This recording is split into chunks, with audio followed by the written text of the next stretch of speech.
Et le constat était que notre image, elle était désuète et qu'on ne rejoignait pas les populations qu'on voulait rejoindre. Donc, à partir de là, là, j'arrivais comme nouveau DG. J'étais un petit peu inquiet de dire, bon, là, j'ai l'air d'être le nouveau qui veut tout changer en arrivant. Ça fait 1 an que je suis là, même pas 1 an. On change de nom, On change rien de moins. nom, puis tout ça. Fait que j'ai dit à l'agence, l'agence avait été quand même généreuse. Elle m'avait fait un beau rapport d'une 20aine de pages sur son diagnostic. Fait que je leur ai demandé s'ils pouvaient venir le présenter en conseil d'administration, ce qui a amené une belle conversation. Et on a décidé ensemble d'amorcer ces changements-là, ces réflexions-là. Rapidement, dans l'idée de changer de nom et changer d'image, on s'est rendu compte qu'on ne pouvait pas le faire sans changer nos pratiques. Parce qu'essentiellement, depuis 30 ans, on venait en aide aux hommes. Donc, nos réflexes étaient beaucoup masculins. Les ressources qu'on proposait, bref, tout ça. Donc, on avait vraiment à remettre nos pratiques en question. Donc, on a finalement décidé d'amorcer une transformation organisationnelle au sens large, d'image, de marque, de nom, mais également des pratiques. Vous écoutez La Talenterie, votre meeting du vendredi. Bon vendredi, bienvenue à ce nouvel épisode du podcast de La Talenterie.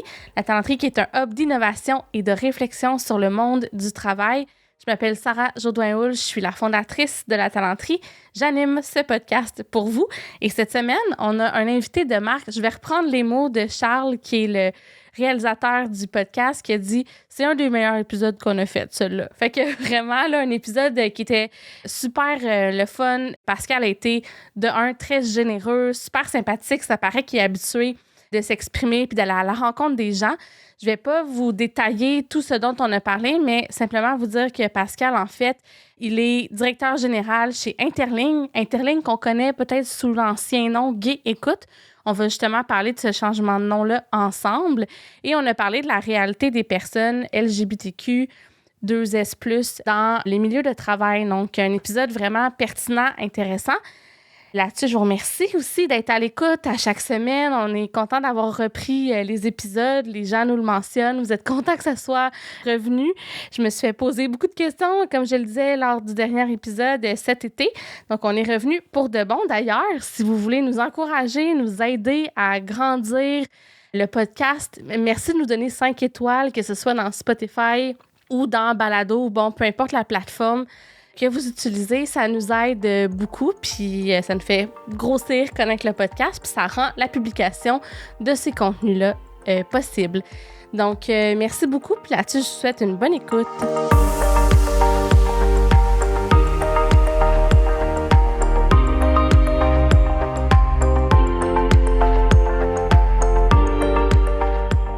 Bonjour Pascal. Bonjour. Comment ça va? Ça va très bien, toi? Ça va super bien, merci. Merci beaucoup d'avoir accepté l'invitation. Ça me fait vraiment plaisir d'être ici.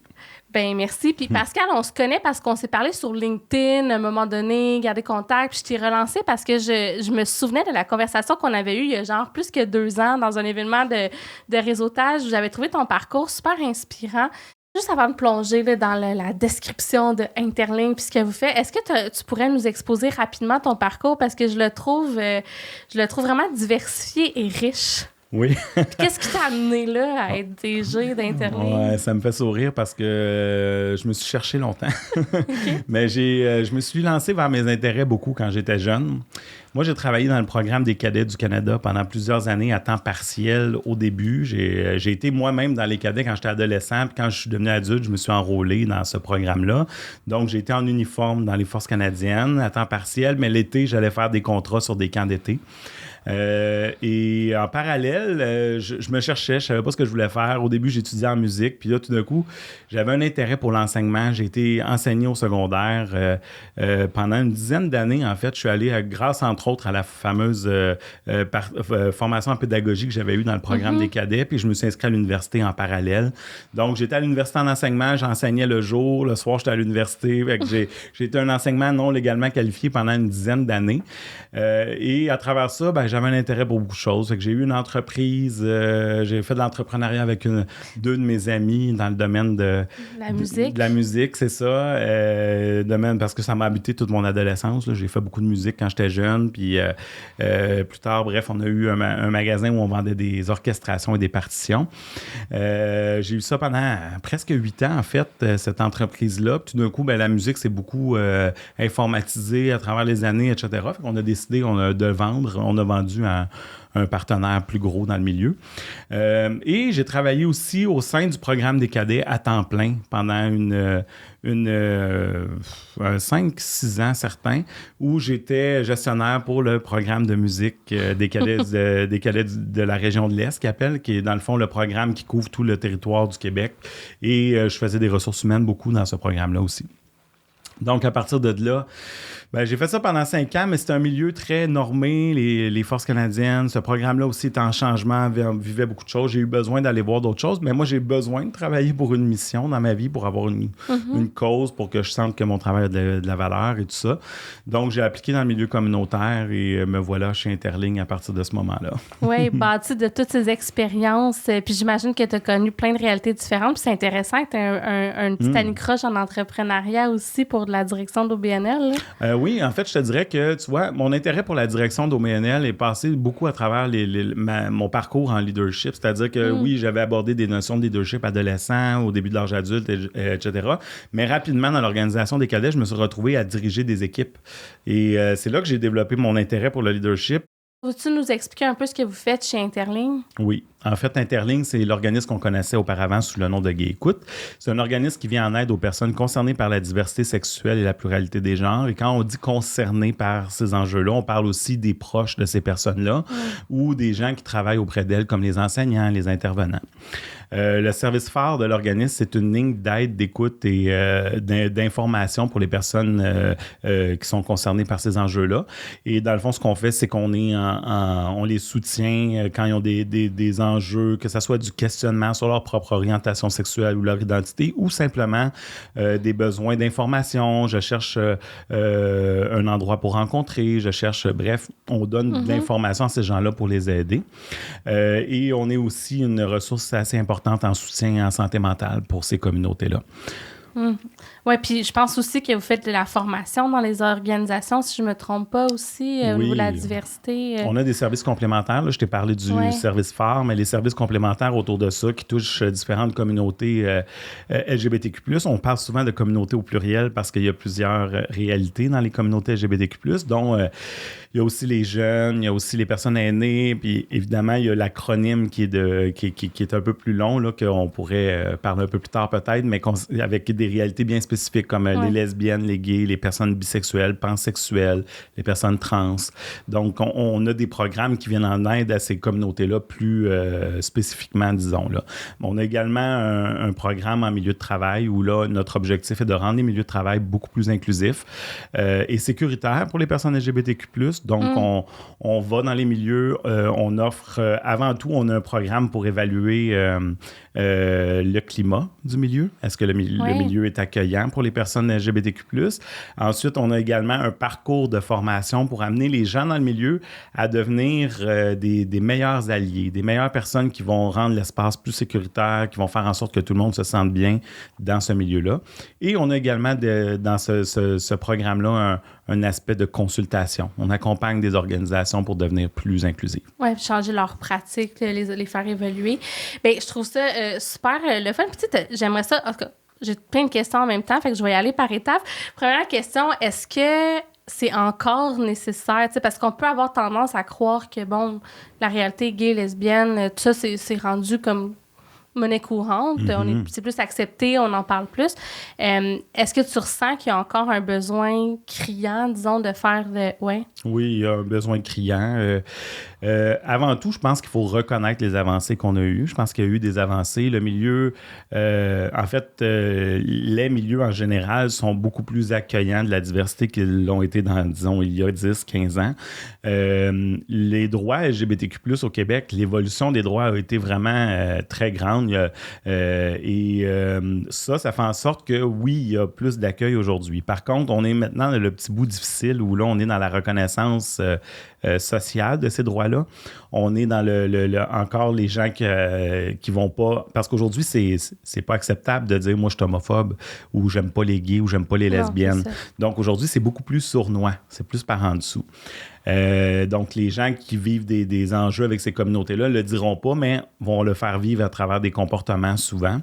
Les autres enjeux aussi, c'est qu'on a abordé de nouvelles réalités avec les années. On aborde beaucoup plus les enjeux trans, les enjeux de personnes non-binaires, les enjeux de personnes pansexuelles. Ça, c'est du vocabulaire qu'on n'utilisait pas. Même si ça existait, ces réalités-là, on ne l'utilisait pas vraiment il y a 15-20 ans. Oui, puis souvent, les gens, on est encore mélangés. D'ailleurs, j'aimerais ça tantôt qu'on prenne un peu le temps de décortiquer une couple de termes, là, tu sais, juste pour...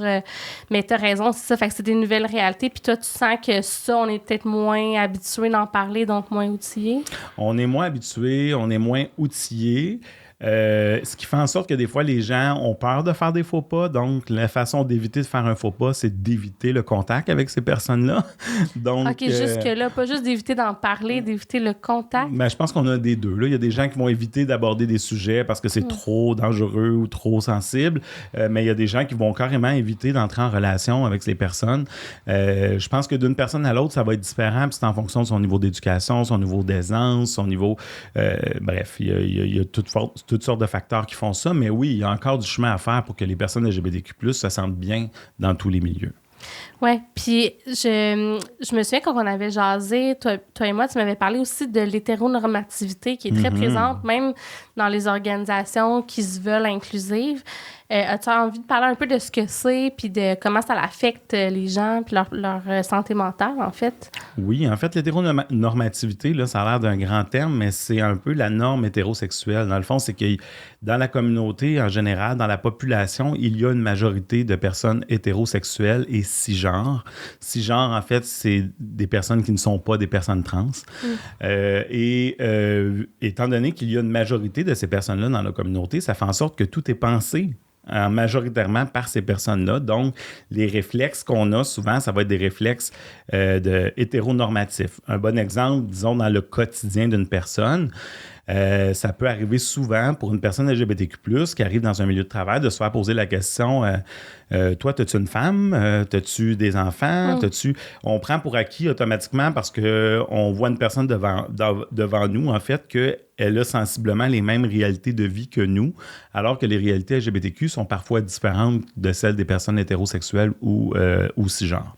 Donc ce phénomène-là d'hétéronormativité fait en sorte que ça invisibilise ou invalide des réalités sans le vouloir. On ne dit pas que les intentions sont toujours mauvaises derrière ça, mais le fait qu'on n'a pas ouvert de porte aux personnes de pouvoir parler de leur vécu, parce que l'enjeu derrière ça, c'est que quand tu as une attitude hétéronormative, tu ne lances pas nécessairement un message que tu es accueillant de la diversité. Tu lances le message que tu ne connais pas beaucoup de choses sur la réalité ou que ta réalité est celle qui prédomine. Donc, ça fait en sorte que la personne LGBTQ+, il y a certains privilèges que cette personne-là n'a pas. Donc, de toujours se sentir en sécurité, c'est pas un privilège qu'elle a, cette personne-là. Parce qu'il y a encore beaucoup d'agressions homophobes. Il y a beaucoup d'insultes homophobes. Puis je dis homophobes, transphobes, toutes les phobies, là. Mais bref, le fait qu'il y a encore autant de violence, qu'elle soit physique, verbale ou psychologique, envers les communautés LGBTQ+, ben, ça fait en sorte qu'un comportement hétéronormatif peut pas être contré par une personne nécessairement qui va dire « ben non, excuse-moi, mais moi, je vis pas ta réalité ». Ça veut pas dire que la personne va être à l'aise de dire ça. Parce qu'il faut qu'elle valide qu'elle est en terrain sûr. Exactement. Puis là, t'es pas en train d'y envoyer des signes que oui, fait que ça crée... C'est ça, voilà. C'est vraiment ça, ce qui fait en sorte que ça invisibilise encore les réalités, puis ça ne donne pas le fameux sentiment de sécurité qu'on voudrait avoir tout le monde dans le même milieu. Penses-tu, il y a quelque chose qui me pop, c'est peut-être niaiseux comme question, mais penses-tu que des fois, en voulant pas faire de faux pas, on pose une question comme hétéronormative en se disant, ah ben là, tu sais, si je dis, t'as-tu quelqu'un dans ta vie, je vais avoir l'air de présumer que cette personne... Penses-tu qu'il y a de ça un peu, de tabou, de... Ben, il y en a peut-être, hein. Il y a tellement de diversité d'humains sur la planète qu'il y a sûrement une diversité de réflexion aussi. Mais je pense que quand même, on peut se dire que ces gestes-là sont moins... c'est moins des microagressions quand tu as déjà la sensibilité de te dire qu'il y a peut-être un partenaire, une personne partenaire bref, peu importe. Mais d'avoir le réflexe d'utiliser ces mécanismes-là, de parler plus largement, puis de démontrer que tu es conscient ou consciente que ta réalité n'est pas la seule, c'est quand même plus accueillant que d'avoir un comportement qui présume que la personne elle a une blonde, alors que c'est parce que c'est un homme, elle a une blonde. Donc, c'est ça qui est dommageable. Là. Puis, tu sais, tantôt, tu as parlé qu'il y avait encore des agressions, puis tout ça, puis que les gens en vivaient beaucoup. Encore, j'imagine que dans vos lignes d'écoute, c'est des choses qui ressortent. Est-ce que tu entends parler de milieu de travail aussi? Ou c'est plus des choses... Oui. Ben, en fait, on entend des choses à la ligne d'écoute, évidemment, sur les milieux de travail. Les récentes études aussi, il y a encore 1 personne sur 2 dans les milieux de travail qui n'ose pas faire des coming out. On est au Québec, là, aujourd'hui. 1 sur 2? 1 personne sur 2. Puis l'étude n'adapte pas de si longtemps. Je pense qu'on parle de 3 ou 4 ans. Là. Fait que c'est quand même encore un endroit... en fait, les milieux les plus hostiles aux personnes LGBTQ+, souvent, on va parler de l'école. On va parler du milieu de travail. Ces 2 milieux-là, c'est quand même des milieux qui sont très présents dans nos vies. Donc, puis il y a même l'espace public, si je ne me trompe pas aussi, là, encore à certains égards. Donc, ça fait en sorte que le sentiment de sécurité, on voit qu'on est loin de l'avoir atteint, là. Bien, c'est dommage. Tu vois, en fait, je suis contente qu'on en parle parce qu'on présume, je pense, que c'est un combat qui a été mené presque ou pratiquement. Puis de savoir qu'il y a 1 personne sur 2 qui hésite, c'est triste, en fait. Fait que ça l'amène, les gens qui écoutent, puis on est tous dans des organisations, je pense que ça l'amène la nécessité de se poser plus de questions, peut-être, puis d'où votre rôle d'aller faire de la sensibilisation. J'imagine que ça, je suis pas la seule qui fait le saut quand vous dites ça dans les organisations que vous accompagnez, là. Non. Les besoins sont là, on les sait. On le sait depuis... en fait, c'est sûr que je veux quand même prendre le temps, je l'ai dit tantôt, mais je le réitère, il y a eu des avancées. Il y a des choses qui sont super aujourd'hui. On voit des changements, particulièrement depuis 2 ans. On sent, je pense que dans le milieu du travail, tu dois le voir aussi, mais on sent des changements qui sont en train de se mettre en place. On sent un intérêt assez marqué pour l'équité, la diversité et l'inclusion, de plus en plus. Il y a encore du chemin à faire, je pense, parce que souvent, moi, ce que je remarque de mon expérience, c'est que les milieux qui amènent les enjeux d'équité, diversité et inclusion vont souvent former les employés, rarement les cadres. Il y a encore des enjeux à ce niveau-là à travailler, alors que les cadres sont quand même les gens qui prennent les décisions. Et souvent, on ne se rend pas compte à quel point les décisions sont très normées, très pas inclusives, finalement. Donc, je pense que c'est une chose hyper importante de former les employés, puis c'est un geste que je ne veux pas mettre non plus minimiser. Je pense que c'est super important de le faire, mais il y a un enjeu de former les cadres aussi. Et Interligne, on est en train justement de travailler à ça. Là. On est en train de monter des programmes spécifiques pour les gens qui vont décider dans les milieux de travail. Là. Puis tantôt, tu disais aussi, tu sais, bon, il y a le côté formation, tout ça, mais tu commences toujours par une évaluation du climat de travail. Qu'est-ce que vous mesurez là-dedans? Est-ce que... La perception, en fait, des employés. On ne commence pas toujours, on l'offre aux entreprises. C'est pas toutes les entreprises qui le veulent, ce diagnostic-là. Souvent, les gens nous approchent en pensant qu'ils sont quand même pas si pires. Hein? On veut faire ça, on veut former notre monde, mais on n'a pas vraiment de problème de diversité chez nous. On n'a pas de gays ou de lesbiennes dans l'équipe. Ça, je l'entends quand même assez souvent, ce qui est quand même assez drôle parce que dans la population, je veux dire, on le sait, il y a un pourcentage X de personnes LGBTQ+. Alors, pourquoi ton organisation à toi échapperait à ce pourcentage-là? Et si elle y échappe, il y a peut-être des enjeux, justement, d'ouverture. Si elle y échappe, il y a clairement des enjeux derrière ça qu'il faudrait aller plus loin et se questionner. Mais tu sais, quand on me dit « j'ai 150 employés » puis qu'on me dit « j'ai aucun gay, aucune lesbienne dans l'équipe », ben déjà, en utilisant le terme juste gay et lesbienne, effectivement, les gays et lesbiennes sont présents, mais je veux dire, les personnes LGBTQ sont très diversifiées aussi. Et de penser qu'il n'y en a pas, je pense que c'est juste d'avoir un peu la tête dans le sable, là, parce qu'elles sont partout dans la société. Tout à fait. Fait que là, c'est ça, tu mesures. Fait que quand, bon, mettons que les gens acceptent, puis tout ça, il peut y avoir des constats qui sont choquants, parce que là, tu poses directement la question à l'ensemble des employés. C'est certain qu'il y a le but, puis le sondage a été réfléchi pour pas qu'il soit contrôlé par les employeurs, c'est-à-dire que nous, on envoie un lien web, là, c'est un sondage web, puis on l'envoie, mais l'employeur ne recevra jamais les résultats, c'est Interligne qui les reçoit. L'employeur ne reçoit pas les grands constats de son organisation. Il va les avoir présentés par Interligne. Donc, l'idée étant de ne pas essayer non plus de partir à la recherche de qui a dit quoi. Des fois, dans les grandes entreprises, ça serait plus difficile, mais dans les petites entreprises aussi, des fois, hein, c'est familial, c'est bon. On veut faire attention à ça. Donc, nous, ce qu'on fait, c'est qu'on fait des constats. On va recevoir les sondages, on va émettre les constats les plus importants, on va les raffiner un peu pour faire des liens avec ce que nous, on peut penser là, par rapport au milieu. Et on va les présenter, mais on va surtout aussi amener une offre de service qui va répondre un peu au constat qu'on va avoir vu à travers le sondage. OK. Fait que vos enjeux sont surtout là, on devrait travailler sur tel. On prioriserait telle formation et peut-être un accompagnement à tel niveau. T'sais, on va essayer d'offrir quelque chose. Ça arrive-tu des fois qu'ils disent, nous, on n'a pas de personnes LGBTQ dans l'équipe. Là, tu fais le sondage, puis là, tu leur dis, il y a tant de % de votre... Bien, je te dirais que l'outil sondage, là, écoute, ça va faire bientôt 1 an qu'il a été créé. C'est pas notre outil encore le plus populaire. On a vraiment un travail pour le faire adopter dans les entreprises. On sent que les gens aiment bien partir de leur propre expérience. Fait que je peux pas te dire que j'ai eu souvent des grands constats à faire avec les entreprises de dire « Hey, tu pensais que tu n'avais personne, mais finalement, il y a tant de personnes qui ont répondu. » J'ai pas été confronté à ça encore. Par contre, on sent là, que l'engouement est en train de Ben oui, mais c'est parce que tu veux des données à un moment donné. C'est ça. Mais ça dépend toujours de qui. Mais il y a des gens où je vois peut-être une différence, c'est que des fois, peut-être que le cadre veut moins les donner, mais que la personne en équité, diversité, inclusion les veut. Oui. Ben, en tout cas, à partir du moment où ça fait partie de tes priorités organisationnelles, souvent, les comités de direction, eux autres, ils veulent des données. Fait que, en tout cas, je trouve ça comme drôle. Ben, je comprends en même temps parce qu'à partir du moment où tu poses la question, tu crées une attente. Puis après ça, faut que tu regardes la réalité en face. Fait que c'est pas toujours... En même temps, faut pas que ça sonne non plus machiavélique, ce que je viens de dire, dans le sens où le cadre veut pas le savoir, fait qu'il veut pas... Mais ce que je me rends compte, c'est que souvent, la perception qu'il n'y a pas de problème est beaucoup plus forte que le désir d'avoir des données. Souvent, la donnée, on a un défi, on veut le savoir, on veut le sentir. Je sais que les gens vont le demander, mais la perception, souvent, c'est que nous, tout va bien là, en termes d'équité. Hey, on a même un gay dans l'équipe. OK.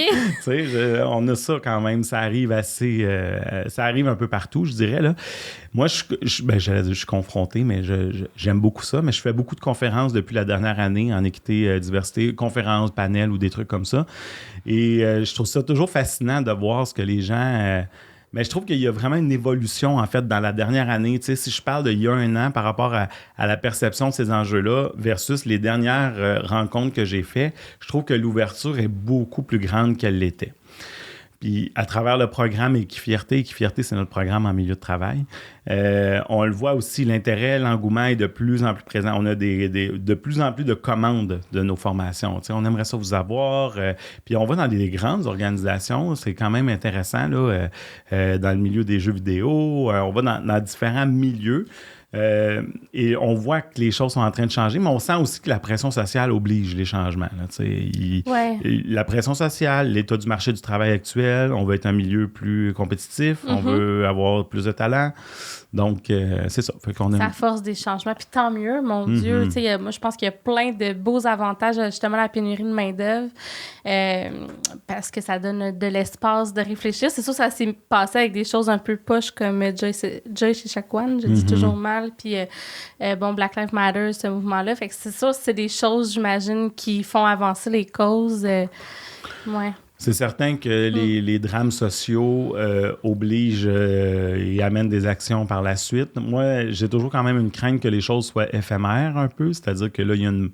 C'est comme avec l'équité, la diversité et l'exclusion, je me pose souvent la question, est-ce qu'on est dans une mode? Est-ce qu'on est dans un moment où là, c'est intéressant puis c'est tendance, mais que dans 3 ans, tout le monde va penser qu'ils sont inclusifs? Je pense que c'est important je dis 3 ans, mais évidemment, là, peut-être sur un plus long horizon. Mais ça me fait toujours un peu peur parce que là, en ce moment, il y a une nécessité de changer, fait qu'on voit les changements. Mais il faut comprendre aussi que l'inclusion, c'est quelque chose qui se passe en continu. On n'est jamais inclusif à 100%. On ne le sera jamais parce que la société évolue, les enjeux évoluent. Il va y avoir de nouvelles réalités, de nouveaux noms pour ces réalités-là. Je veux dire, c'est juste normal qu'on continue de s'intéresser à ça à travers l'équité, la diversité et l'inclusion. Et je le dis souvent aussi dans les formations, les conférences, mais l'inclusion, c'est pas parce que tu as fait un parcours de formation que tu as une certification en inclusion et maintenant tu es l'entreprise la plus inclusive du monde. L'inclusion, il faut vraiment que tu te remettes en constante remise en question. Et c'est inconfortable, l'inclusion. Ça amène des sujets difficiles. Ça amène des conversations pas faciles. C'est pas toujours évident de se faire dire qu'on a mal fait quelque chose ou qu'on n'a pas été accueillant. Mais cet inconfort-là, il faut vivre avec en inclusion. Ça veut dire qu'il faut apprendre à l'apprivoiser et à le transformer en richesse. Puis ça, c'est pas toujours facile.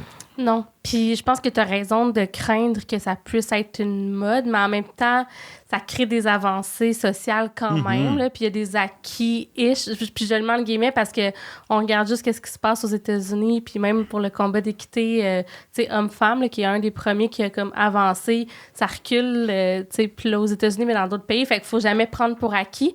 Mais je pense quand même que tant mieux qu'à quelque part, si c'est une mode, là.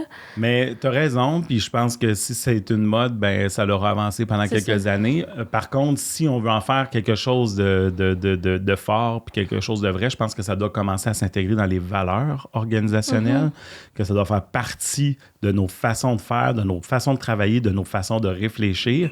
Et pour ça aussi, il faut nous sortir. Des fois, on le voit, là, les formations en équité, diversité, inclusion, ça va faire partie des enveloppes budgétaires, des budgets de diversité. Des toutes petites enveloppes où on va aller chercher des organismes pour nous donner de la formation. Mais quand tu veux vraiment que tes pratiques changent, il faut y aller avec plus qu'une formation une fois. Il faut y aller avec de la consultation, de l'accompagnement, plusieurs formations. Ça veut dire que ton enveloppe de diversité, là, à un moment donné, il va peut-être falloir la revoir à la hausse dans le but de vraiment changer les choses parce que c'est pas vrai qu'avec une formation annuelle, ton organisme devient inclusif. Oui, tu n'es vraiment pas la première personne qui œuvre en EDI qui me dit ça. Je pense que c'est quelque chose qui est très, très vécu. On veut mettre un plaster, fait qu'on fait une formation, c'est quand même commun.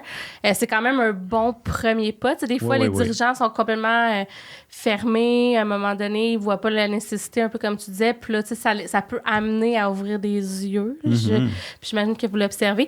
Je veux qu'on parle aussi, puis là, peut-être tu pourras me parler aussi de la transformation de Gay Écoute à Interligne pour l'illustrer, mais de cette espèce de le mélange des réalités, en fait, parce que là, vous, dans le fond, vous avez commencé par militer, j'ai envie de dire, comme organisme pour l'inclusion des personnes gays lesbiennes.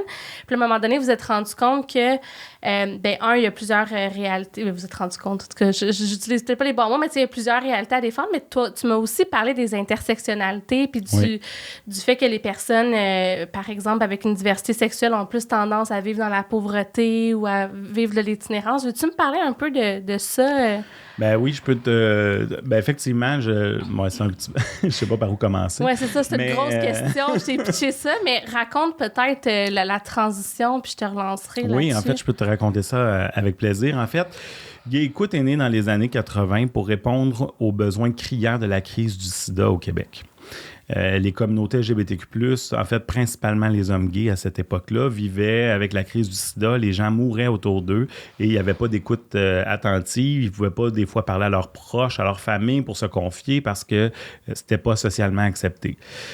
Donc, l'organisme est né de l'initiative de travailleurs sociaux du Centre Ville-Marie, de Centre de santé et services sociaux Ville-Marie à l'époque.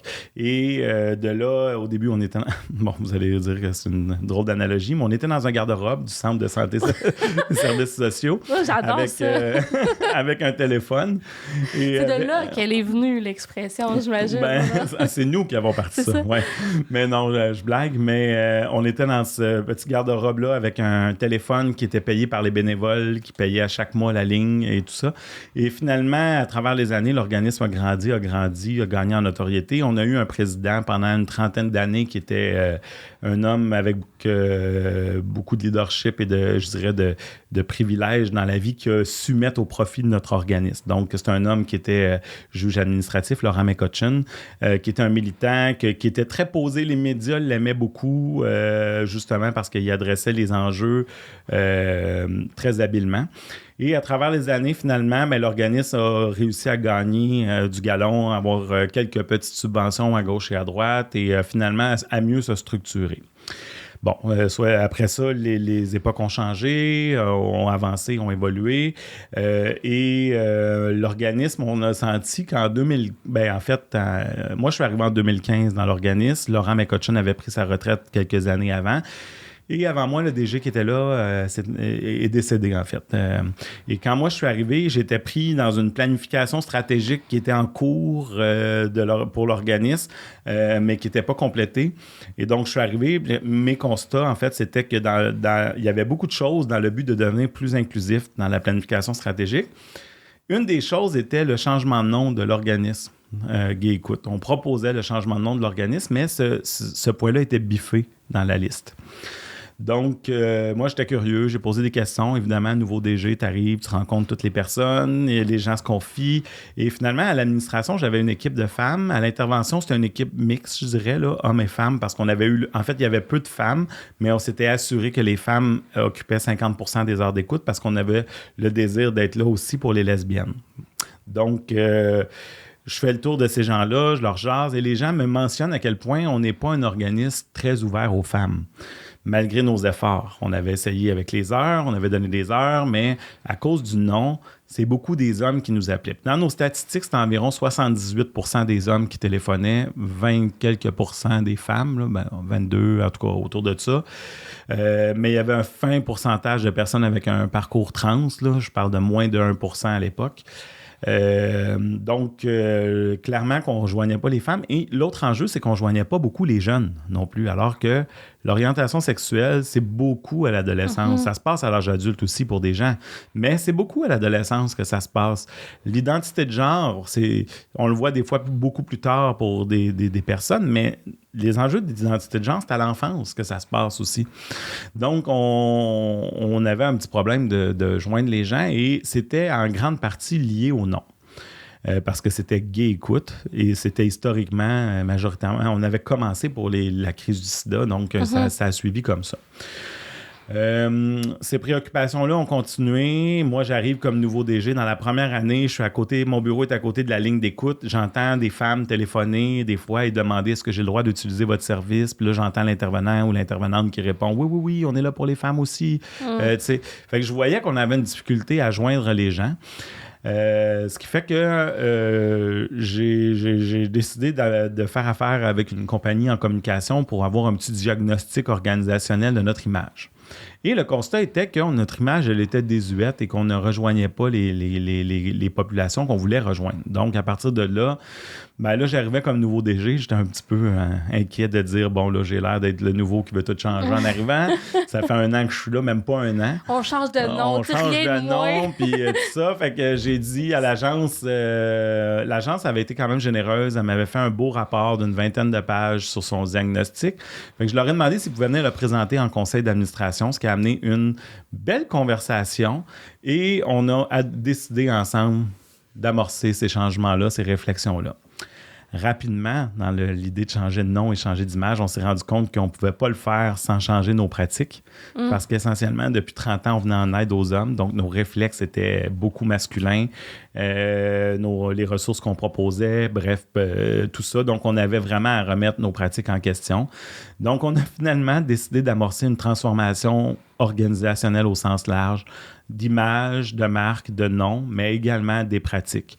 Alors, à partir de là, c'est entamé une série d'actions pour changer les choses, en commençant par la révision de nos règlements généraux, parce que c'était important pour nous d'incarner les valeurs qu'on voulait. Donc, on voulait beaucoup plus inclusif, mais l'inclusion, le problème, l'accessibilité aux postes de gouvernance dans les organisations, c'est difficile pour les femmes, c'est difficile pour les personnes marginalisées. Donc, on s'est dit que la première étape, c'est de remettre en question comment on recrute la gouvernance de l'organisme. Donc, on a revu tous les règlements généraux de l'organisme pour revoir la composition du CA. Donc, ça a été un des premiers gestes qu'on a fait. Après ça, on a formé, éduqué. On a donné des choses. Je répète, mais la formation chez Interligne, c'est en continu. À tous les mois, on a des nouvelles thématiques. À tous les mois, on aborde de nouveaux sujets. Puis, il devait avoir... Non, vas-y, mais j'allais dire pour bien répondre à la ligne d'écoute, mais aussi pour nous éduquer nous-mêmes. Oui, puis il devait avoir des résistances, tu sais, parce que quand tu es dans une organisation, tu y crois, tu es porteur, de changer non seulement d'image, mais d'identité quasiment, ça a dû être tout un... Oui, c'était une gestion de changement très, très, très intéressante. Je pense que, premièrement, j'ai une équipe formidable. Même à l'époque, les gens, il y a eu de la résistance. Il y en a eu, je peux pas faire je peux pas faire fi de ça. Là, il y en a eu vraiment. Mais il n'y en a pas eu tant que ça non plus. Mais en même temps, je pense que nous avons été très habiles dans notre gestion de changement. Moi, j'avais beaucoup d'intérêt déjà pour ces sujets-là, gestion de changement, leadership et tout ça. J'avais dans mon parcours, j'avais déjà fait des choses dans ce milieu-là, tant sur le plan universitaire que dans mes expériences de travail passées. Mais j'ai eu une équipe aussi très rigoureuse, tu sais, comme dans la façon de communiquer les choses, dans la façon de mobiliser les gens qui critiquaient, qui n'étaient pas d'accord, qui ne voulaient pas. Donc, tu sais, c'est vraiment un beau travail d'équipe qui fait qu'on a perdu peu de gens dans cette transformation-là. On en a perdu, je ne te ferai pas croire qu'on n'en a pas perdu. On a perdu quelques bénévoles, je dirais. On n'a pas perdu d'employés pour ces raisons-là, par exemple, mais on a perdu quelques bénévoles qui ne se sentaient plus aussi solides à la ligne d'écoute ou que les intérêts...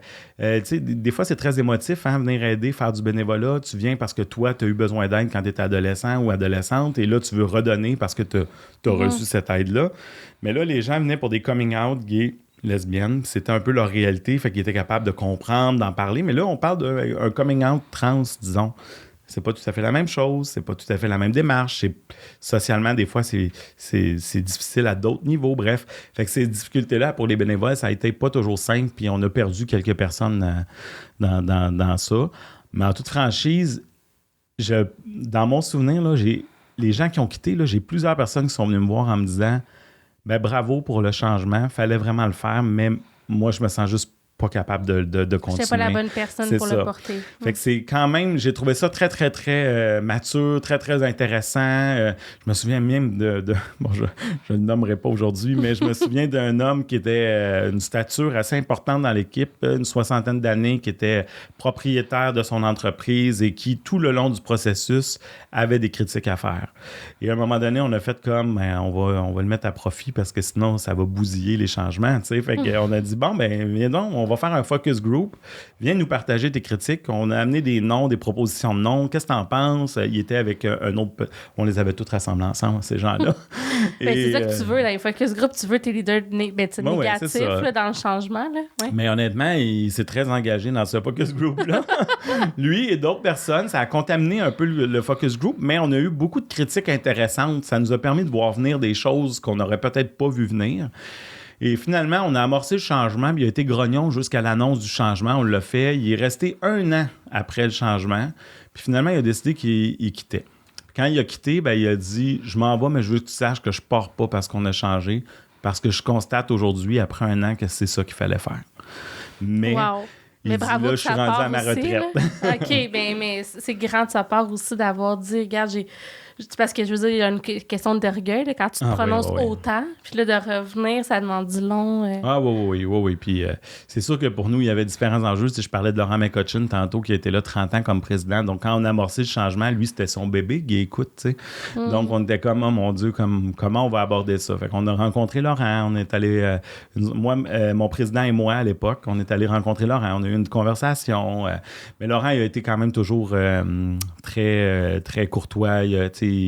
Il disait toujours moi, je ne me mêlerai pas de vos affaires. Puis c'est vrai qu'il ne le faisait pas. Mais au début, je pense qu'il y avait quand même un petit côté réfractaire de dire, pas par mauvaise foi, mais si vous changez de nom, vous perdez la notoriété de l'organisme. Et honnêtement, ça a été le fait. Pourquoi c'était biffé sur la feuille quand je suis arrivé? Là? C'est pour ça. Ben, c'est logique aussi. C'est ça. C'est logique, c'est dur de construire une notoriété, puis Gay écoute, le nom, parle, puis fait. Le nom parlait, le nom était évocateur, le nom était connu il y avait eu des sondages de notoriété avec Léger Marketing, etc., pour voir 70% de la population connaissait Gay Écoute. C'était extraordinaire. Aujourd'hui, je referais ces sondages-là. Je suis pas mal sûr qu'on n'est pas connu autant qu'on l'était parce que notre changement est encore récent. Par contre, notre ligne n'a jamais été aussi populaire. Elle n'a jamais été, même dans les 30 ans de Gay Écoute, 35 ans de Gay Écoute. L'année dernière, pas l'année qui vient de finir, mais l'année de la pandémie, on a eu presque 50 000 recours à nos services. Une année normale avec Gay Écoute, c'était autour de 15 à 20 000 à peu près. Là, fait que vous avez réussi votre pari de dire on va s'adapter aux vrais besoins, puis là, les gens vont venir à nous. On l'a non seulement réussi sur la quantité de recours, mais on l'a réussi sur le portrait. Parce que je te rappelle qu'au début, on voulait changer pour mieux joindre les femmes. Et au fur et à mesure, on s'est dit, on veut mieux joindre les femmes, on veut mieux joindre les personnes trans, on veut mieux joindre les personnes non-binaires. Et aujourd'hui, notre portrait des recours à notre service, il y a 43% des hommes, 46 % des femmes, 12 % de personnes avec un parcours trans. Fait que ça peut être des hommes ou des femmes avec un parcours trans, mais on a un certain pourcentage, je ne me souviens pas du chiffre, je pense que c'est 3 ou 4 % de personnes non-binaires, mais le portrait, c'est complètement diversifié. Donc, c'est vraiment un succès pour vrai pour nous. Là, on est vraiment content de l'avoir fait. Là.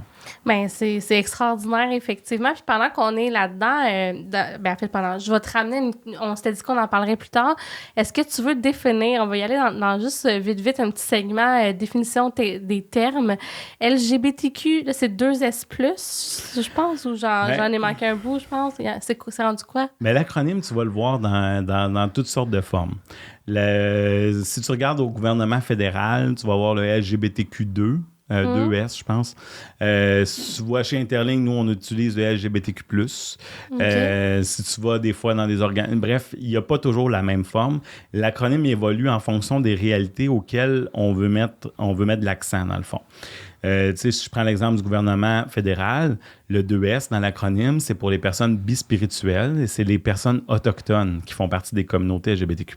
Ah ouais, okay. C'est une réalité autochtone, en fait, la bispiritualité. Le gouvernement, on le connaît, le gouvernement Trudeau a dans ses priorités, du moins, je ne sais pas si c'est tout le temps dans ses actions, mais c'est quand même dans son discours, dans son plan gouvernemental, les réalités autochtones en font partie. Donc, c'est pour ça qu'eux autres ont choisi de mettre le 2S dans l'acronyme. Chez Interlink, on ne le met pas, nous, le 2S. Pourquoi? Pas parce que c'est pas important pour nous, mais parce qu'on n'a pas de personnes autochtones au sein de notre organisation et une personne qui nous contacterait, on prendrait probablement la chance, à moins qu'elle veuille vraiment nous parler à nous et tout ça, on essaierait peut-être de la référer à des ressources spécialisées dans ces enjeux, parce qu'on n'est pas des experts des réalités autochtones. Soit dit en passant, on continue quand même à nous-mêmes nous former, envoyer nos gens en formation. Moi-même, j'ai participé cette année à une formation en leadership autochtone. C'est vraiment un intérêt qu'on a d'aller vers ça, mais on ne veut pas lancer le faux message qu'on est une ligne experte dans ces enjeux-là. C'est plus de l'humilité. C'est de l'humilité, puis c'est de l'inclusion dans les faits, parce que on n'est pas inclusif, tu vas me dire, mais en même temps, c'est parce que de la fausse inclusion, c'est pas nécessairement vers ça qu'on veut aller non plus. Par contre, on a dans notre plan d'action beaucoup de choses pour aller vers les réalités autochtones, mais on est en train de les mettre en place. Puis puisqu'on en parle, moi, j'avais jamais entendu ça, la bispiritualité. Est-ce que tu veux nous dire ce que c'est? Comme je te disais, je ne suis pas un expert des enjeux autochtones, mais je peux t'expliquer le concept général. La bispiritualité, en fait, ce qu'il faut savoir, c'est que dans les communautés autochtones avant la colonisation, dans leur culture, la bispiritualité était très présente. Et la bispiritualité, c'est qu'en fait, dans les communautés autochtones, il y avait jusqu'à 5 genres.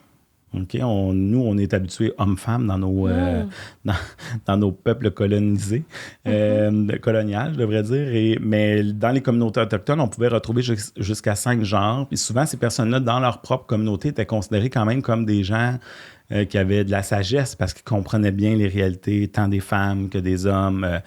Ils pouvaient cumuler 5 genres. Il n'y avait pas donc des choix entre 5 genres? En fait, non, c'est ça. En fait, c'est qu'il y en a des fois qui pouvaient se joindre. Bon, comme je te dis, je ne peux pas te donner tous les détails, mais ce que je peux dire, c'est il y en a qui pouvaient ressentir plus d'un genre, dont un ou 2 genres, en fait, les genres hommes-femmes, là, ou autres. Là, hommes-femmes, c'est nos genres à nous, mais bref. Tout ça pour dire que c'était quelque chose qui était valorisé. C'était une réalité LGBTQ+, qui pouvait être réalisée, tant au niveau du genre que de l'orientation.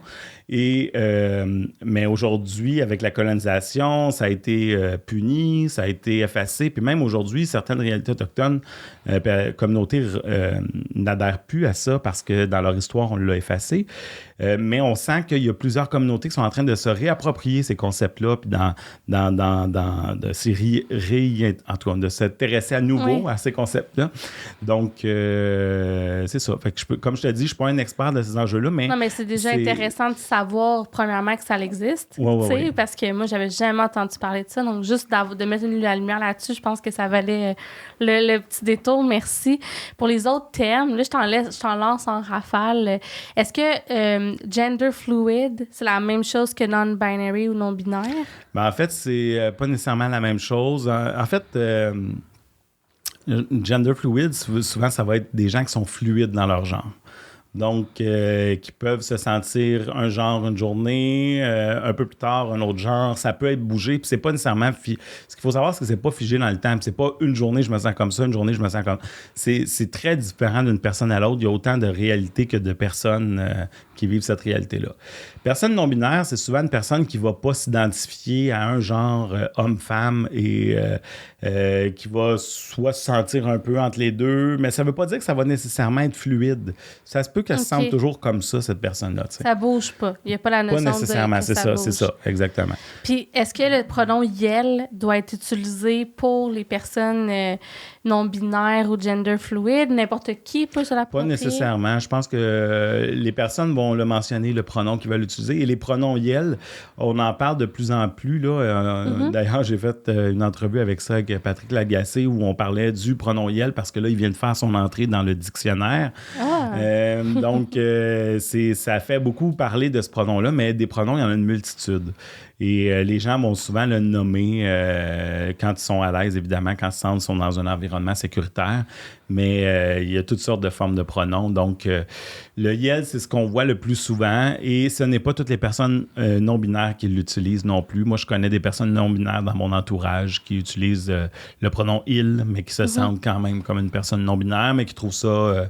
ils trouvent que ça leur correspond quand même de l'utiliser. Okay. Donc, c'est ça. C'est vraiment un choix personnel, le pronom. Puis est-ce que c'est une bonne pratique encore de poser la question à chaque fois qu'on a une réunion avec des nouvelles personnes, de dire « Présentez-vous avec le pronom que vous utilisez ». Est-ce que c'est bien de faire ça ou est-ce que ça met une lumière là où les gens sont peut-être pas prêts d'aller?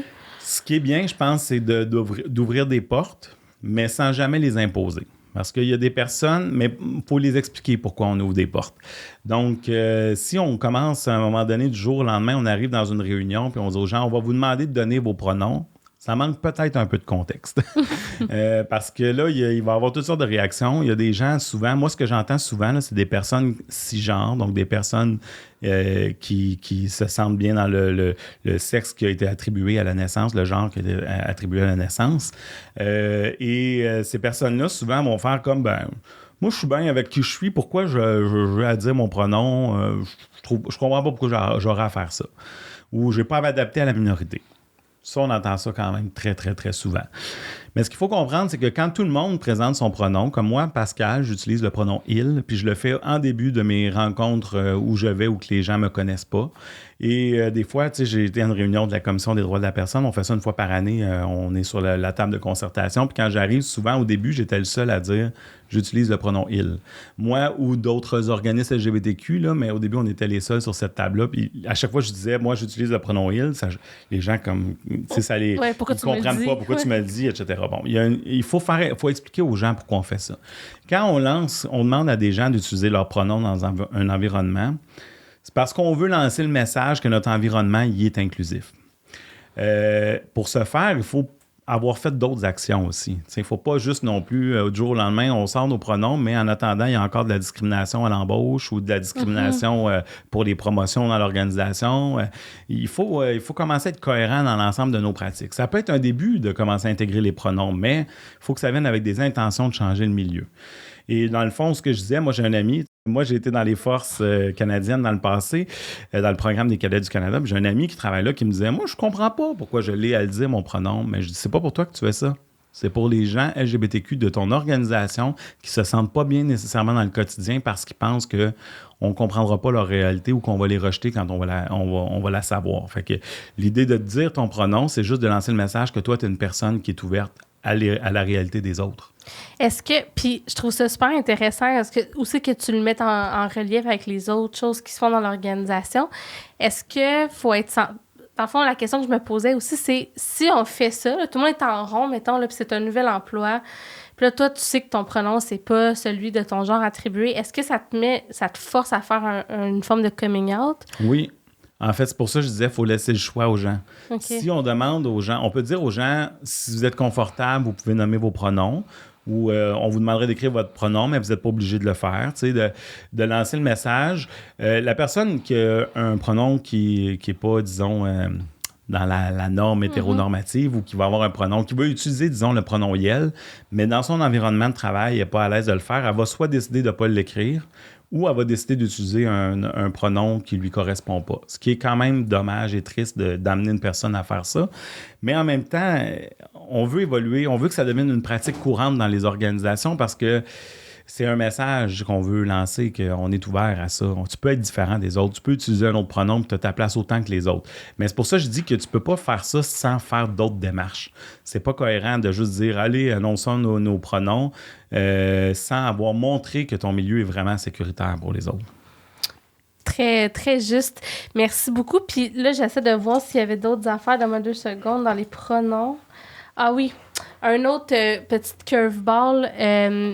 C'est pas la même chose, transgenre et transsexuel. Est-ce qu'il y en a un des deux à privilégier, un qu'il faudrait pas trop utiliser pour pas faire de faux pas?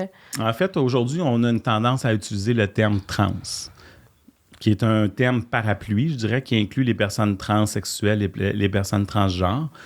Et le souhait derrière ça, c'est d'arrêter de mettre l'accent sur des choses pas importantes. C'est-à-dire que le terme transsexuel, là, c'est souvent les personnes qui vont faire une transition jusqu'à la chirurgie de réassignation de genre ou d'affirmation de genre. La personne transgenre peut faire une transition, mais elle ne va pas nécessairement se rendre à la transition. Toutefois, c'est pas important ni un ni l'autre. Ce sont des personnes. Donc, on essaie d'enlever le focus sur ces termes-là et on utilise le terme trans, qui est un terme parapluie qui correspond mieux à la réalité que vivent ces personnes-là. Donc ça, c'est quand même important parce que il y a beaucoup, avec les personnes trans, de focus qui a été mis. Puis là, moi, je ne suis pas une personne trans. J'aborde le sujet parce que je suis dans le contexte puis je le comprends, mais il y a quand même beaucoup de micro-agressions qui ont lieu envers ces personnes-là, de pas nécessairement de mauvaise foi au départ, mais de curiosité mal placée. Hein? T'as-tu eu l'opération, toi? Tu prends-tu des hormones? C'est le genre de questions qu'on ne poserait pas à un collègue habituellement, mais tout d'un coup, parce qu'on a une personne trans devant nous, on va se lancer et poser la question. Mais il faut faire attention. Pour poser des questions aussi personnelles, il faut avoir des relations aussi personnelles avec les gens. Il faut vérifier avant, est-ce que tu es à l'aise avec ma question? Fait que ça, c'est quand même une tendance. Puis ça, c'est dans les formations EDI qu'on offre chez Interligne. C'est beaucoup, à travers notre programme Équifierté, c'est beaucoup ça qu'on apprend aux gens. Notre but, nous, quand on va dans une entreprise, c'est pas de former des experts LGBTQ+. Là.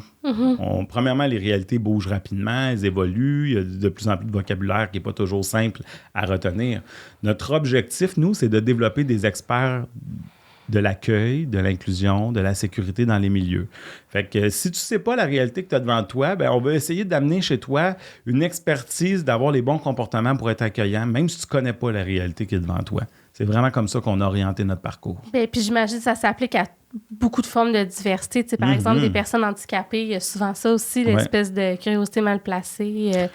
Oui, bien en fait, le programme Équifierté, on l'a évidemment orienté vers les enjeux LGBTQ+, parce que c'est la mission de notre organisation, mais je pourrais l'offrir à n'importe qui et ça s'appliquerait aux réalités de personnes racisées, de personnes handicapées.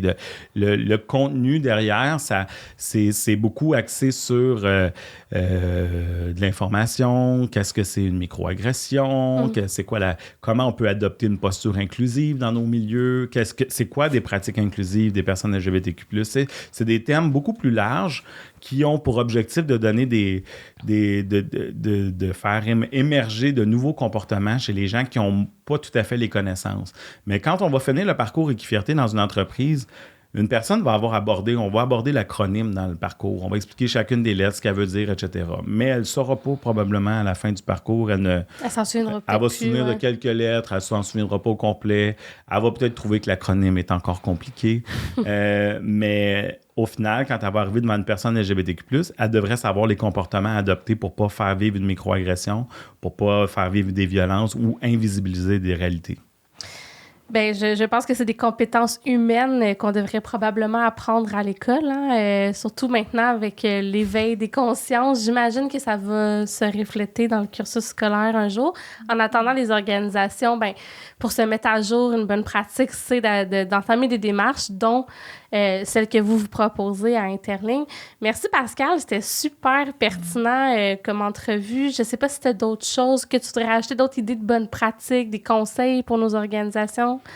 En fait, si j'avais une chose à dire, peut-être, c'est au niveau des personnes dans les organisations, dans les comportements à mettre en place, je dirais, il y a souvent de s'éduquer soi-même, d'accepter aussi qu'on peut faire des erreurs, d'être authentique dans son ouverture.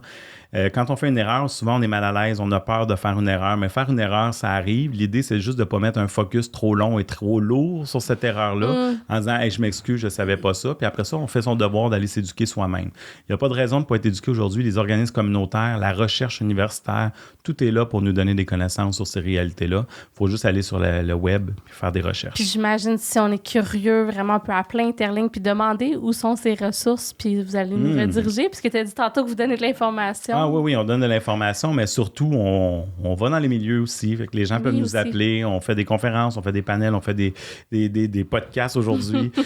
Non, mais on va vraiment dans les milieux pour aider, pour accompagner. Puis c'est toujours fait en collégialité avec le milieu. Là. On a vraiment un haut taux de satisfaction parce on juge pas les gens. On va pas là pour les juger, on va là pour les aider à évoluer dans ces enjeux-là, finalement. Oui, c'est pas une certification de t'es-tu inclusif ou pas. Non, on a eu cette discussion-là au début à savoir, une fois que quelqu'un a fait le parcours au complet, est-ce qu'on donne une certification? On a décidé de ne pas aller là parce qu'on ne voulait pas non plus que les gens prennent pour acquis qu'ils sont inclusifs à 100% tout le temps. Donc, mais on s'en va vraiment maintenant vers un petit truc pour les personnes, pour certifier que les personnes ont suivi une formation, mais pas ça sera pas un tag de dire « moi, je suis inclusif ». Ça va être plus un tag « j'ai suivi le parcours Équifierté d'Interligne ». Bien, merci beaucoup. On mettra tous les liens vers, évidemment, ton LinkedIn, le LinkedIn de l'organisation, votre site web. Je vais mettre votre numéro de téléphone aussi, étant donné que c'est une ligne d'aide aussi, le service fort, comme tu disais. C'était super pertinent. Merci de t'être déplacé aujourd'hui pour venir jaser avec moi. Ça m'a fait plaisir. Mais à la prochaine. Bye bye. Bye bye.